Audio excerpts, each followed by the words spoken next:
Alegre e venceu o Internacional por 2-0. Natália Fiuza, 2 tempos distintos em Porto Alegre. Primeiro tempo do Atlético foi muito ruim. Segundo tempo, após as mexidas do Scolari, o Atlético melhorou, conseguiu fazer os seus 2 gols e conquistou uma vitória que era assim meio que protocolar, tem ganhado as reservas do Inter, mas não foi um jogo fácil. E o Filipão deu um nó no Cudê no segundo tempo, mas o Cudê deu um nó no Filipão no primeiro, porque com reservas deu um sufoco danado no Galo. E parece que a força defensiva, Nath, mais uma vez segurou a onda. Sim, e dessa vez as escolhas do Filipão, elas foram preponderantes, né? Coloca o Edenilson substituindo o Otávio.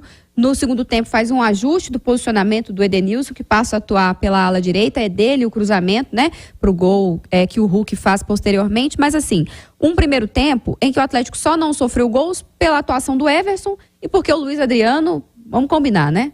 Que gol bizarro que ele perdeu, né? Ele perdeu 2 chances claríssimas. E aí eu acho que é muito mais pela postura do Atlético, que não estava conseguindo imprimir um ritmo de tanta intensidade como o Inter. Parecia que o Inter estava muito mais afim do jogo. Me pareceu muito mais uma questão de postura e porque o Pedrinho não estava rendendo. E o jogo do Atlético hoje passa muito pelo Pedrinho, né? É ele que é esse homem de ligação. Não é um Atlético que tem tanto volume de jogo, mas o volume que cria passa muito pelos pés dele. Ele não estava vivendo uma noite boa, a entrada do Igor Gomes. O Igor Gomes, inclusive, tem tido estrela nesse sentido, né? Entra num jogos que estão bem complicados e ele ajuda a destravar, marcando gols. Foi assim na Libertadores, assim também contra o Inter, mas acho que o Filipão foi muito inteligente em mexer no time sem necessariamente ter que trocar muitas coisas, ajustando o posicionamento, explorando os espaços que o Internacional deixava e explorando também o fato de que o Inter não tinha tanta qualidade porque jogava com os reservas. O Galo tem 2 atacantes, Romano, um é craque e o outro é bem acima da média, que é o Paulinho. O Paulinho não fez um bom jogo. Mas o Hulk foi lá e achou aquele gol lá, tem mérito do Alan Franco ali na cabeçada, o goleiro do Inter faz uma bela defesa, mas o Hulk voltando a marcar. Muito bom pro Atlético, né? Poder contar com o luxo de ter 2 atacantes desse calibre. Quando um marca, o outro dá assistência, o outro não participa. Quando o outro não tá bem, o outro vai e marca. Mas aí tem um detalhe, né? Ele não marcou gols, mas ele levou muita preocupação para a defesa do Internacional. Tanto que o Inter sempre tinha um na marcação e outro na sobra. A mexida do Filipão, ela foi tão certeira, né? E a visão, a leitura de jogo foi tão certeira que ele perdeu o meio campo no primeiro tempo. Como disse a Nath, o Pedrinho foi encaixotado e não conseguiu jogar. No segundo tempo, quando ele faz as mudanças, ele obriga o Cudê a colocar os titulares em campo para tentar recuperar esse meio campo. Só que aí ele já tinha dominado o meio campo. E mais uma vez o Alan Franco entrou muito bem no jogo. E ele a passagem dele pelo Tadieres fez muito bem, porque ele agora pisa na área. Ele dificilmente pisava na área quando ele chegou ao Atlético, agora ele está pisando na área, isso é importante para o Atlético. O Igor Gomes deu intensidade ao time do Galo e isso foi importante. No primeiro tempo, o Atlético sofreu muito com as transições e toques de bola rápido do Internacional. E também é uma coisa ali que o Filipão tem que dar uma olhada nos próximos jogos. Ô Edu, eu brinquei aqui o Filipão dando nó no Cudê, o Cudê dando nó no Filipão.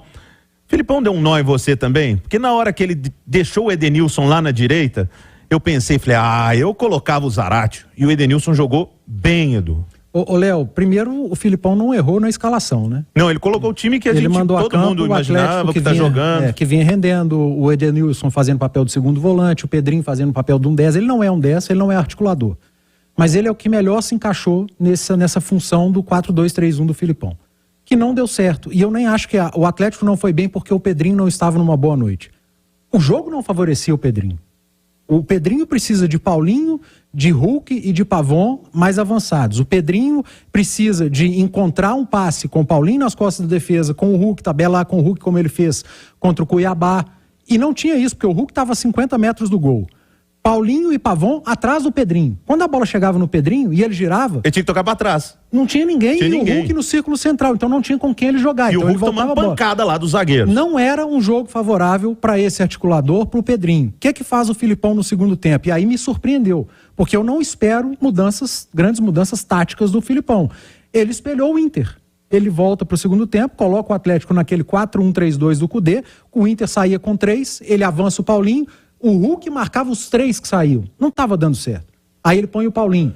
2 fechando 3. E mais uma linha de 3 com o Igor Gomes centralizado e o Edenilson pela direita, fazendo a função de um ala e o Mariano jogando por dentro. Ele igualou, encaixotou o Inter também, e aí tivemos jogo na segunda etapa. O Igor Gomes entrou bem demais. Ele tem que ser titular no próximo jogo? Não, porque o próximo jogo é um adversário que vai se fechar e o Atlético vai precisar de um jogador com a característica do Pedrinho.